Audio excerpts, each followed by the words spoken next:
Hello दोस्तों आज की कहानी की लेखिका हैं अभिलाषा कक्कड़। आज सुजाता सुबह जल्दी ही उठ गई। आज घर में बहुत बड़ा दिन था। विनोद की बहन नीलू की शादी थी। विनोद नाश्ता करके शादी वाले हॉल की तरफ निकल गया। नीलू भी ब्यूटी पार्लर की तरफ निकल गई। 10 बजे तक सब ने पहुंचना था तो सुजाता जल्दी जल्दी हाथ चलाने लगी। 2 साल की उसकी बिटिया तनु जब बार बार माँ को तैयार होने में देर कराने लगी तो सुजाता ने उसके हाथ में खिलौनों की टोकरी पकड़ाकर उसे बिस्तर पर बिठा दिया और स्वयं इत्मीनान से तैयार होने लगी। आखिर बहू है इस घर की, सबकी नज़र उस पर भी तो होगी। निर्मला उसकी सासू माँ ने आकर बताया कि नीचे गाड़ी आ गई है, जल्दी से तनु को तैयार कर दो, मैं तुम्हारा कमरा ठीक कर देती हूँ।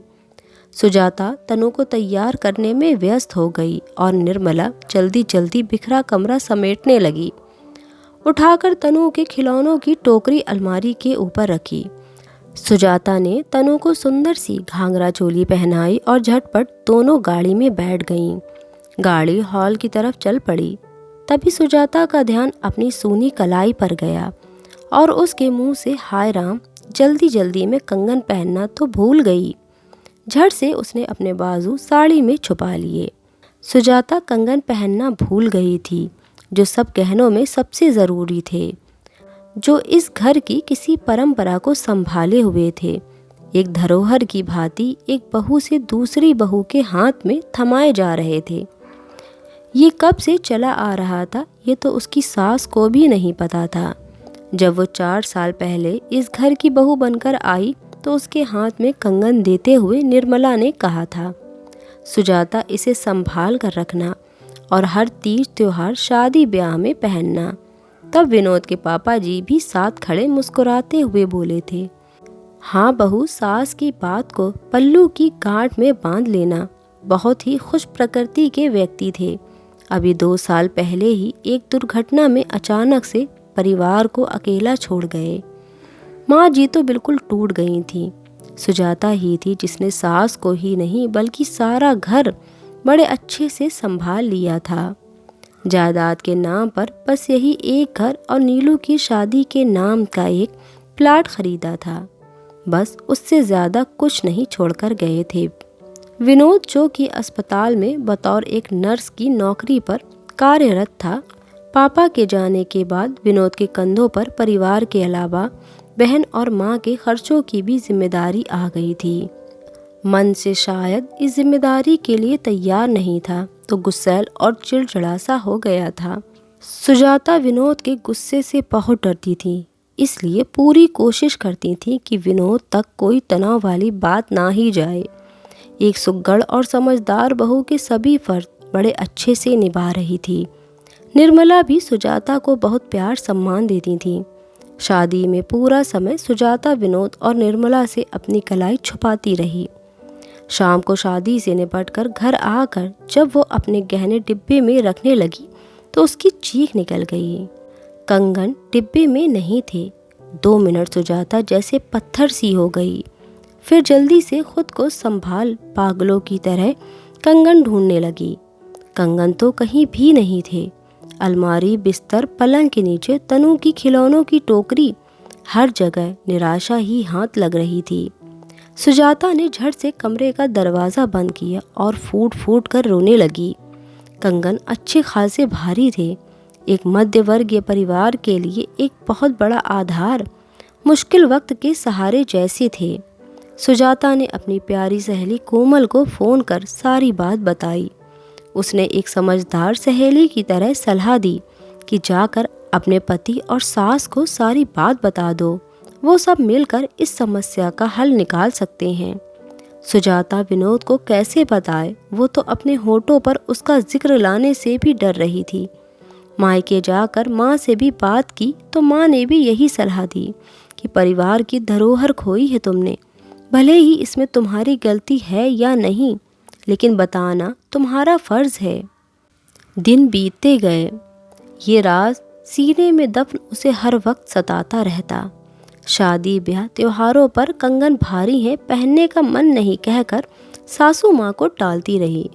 पति को बताने का कई बार मन भी किया, लेकिन उसके गुस्से, चीखना चिल्लाना, घर में क्लेश, ऐसा ख्याल आते ही उसने खुद को रोक लिया। इस बीच सुजाता घर खर्च से बचने वाले पैसों को जोड़ने लगी, अपनी छोटी छोटी ज़रूरतों को मारने लगी, इच्छाओं को दबाने लगी। ये जानते हुए भी कंगन खरीदने भर की राशि वो कभी नहीं जुटा पाएगी। फिर भी एक आशा से खुद को बांधे वो सालों आगे निकल आई। बिटिया तनु 21 बरस की हुई तो अपने लिए इंजीनियर लड़का ढूंढ लाई। लड़का ऑस्ट्रेलिया जा रहा था और तनु शादी के बाद उसके साथ जाना चाहती थी। विनोद और सुजाता को घर बार सब अच्छा लगा तो महीने भर में तनु की विदाई की तैयारी शुरू कर दी। शादी के खर्चों के साथ साथ गहनों का भी इंतज़ाम करना था। विनोद इस बड़े खर्चे के लिए अभी तैयार नहीं था। बिटिया ने शादी का फैसला उसकी योजना से कुछ पहले ले लिया था। माँ ने सलाह दी, बेटा तू चिंता मत कर, हम वो ख़ानदानी कंगन बेच देंगे। तुम्हारा तो कोई बेटा है नहीं जो आगे बहू आएगी। सुजाता ने जब ये सुना तो उसका शरीर कांपने लगा।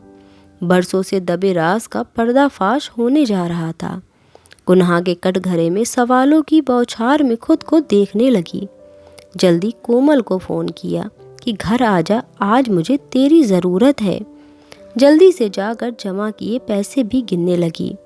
40,000 ही जोड़ पाई थी, पाई पाई बचा कर इतने बरसों में। पैसे हाथ में लेकर खड़ी थी कि तभी जगदीश, जो कि घर की सफ़ेदी पेंट कर रहा था, आकर बोला, दीदी जी आपके कमरे की अलमारी बहुत भारी है, थोड़ा खींचने में मदद करवा दो। सुजाता ने कहा, ठीक है मैं आती हूँ।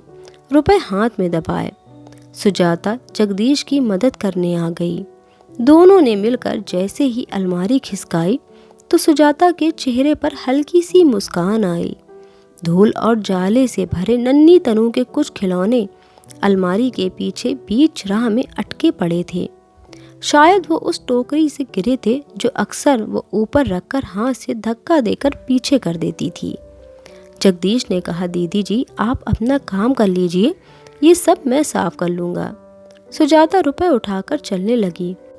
जगदीश उठाकर चीज़ें एक तरफ फेंकने लगा। एक ठक की आवाज़ ने सुजाता के पैरों को रोक लिया। ये आवाज़ कहाँ से आई जगदीश? सुजाता ने चौकन्ना होकर पूछा। दीदी जी ये कोई गहनों वाला पाउच है, यहाँ से आई। सुजाता को याद आया, इस पाउच के साथ अक्सर तनु खेलती रहती थी, माँ की तरह कुछ न कुछ उसमें डालती रहती थी। सुजाता ने जैसे ही उस धूल से भरे पाउच को खोला तो आंखें उसकी फटी की फटी रह गईं। दोनों कंगन में आज भी वैसी ही चमक थी जो उसने 25 साल पहले देखी थी। कंगन हाथ में थे। सुजाता के विश्वास को यकीन नहीं आ रहा था। 2 साल की तनु जो उसके साथ बैठी खेल रही थी, उसने कब माँ के कंगनों को उठाकर पाउच में डाल दिया और पाउच अलमारी के पीछे कहीं अटका रहा। कभी पीछे ध्यान ही नहीं गया। वे फूट फूट कर रोने लगी। उसका रोना सुनकर सभी भाग कर आ गए। विनोद ने जगदीश की तरफ देखा, वो भी निरुत्तर सा देख रहा था। तभी कोमल आ गई और आकर सुजाता के पास बैठकर बोली, क्या हुआ? सुजाता ने उसके हाथ में वो पाउच पकड़ा दिया।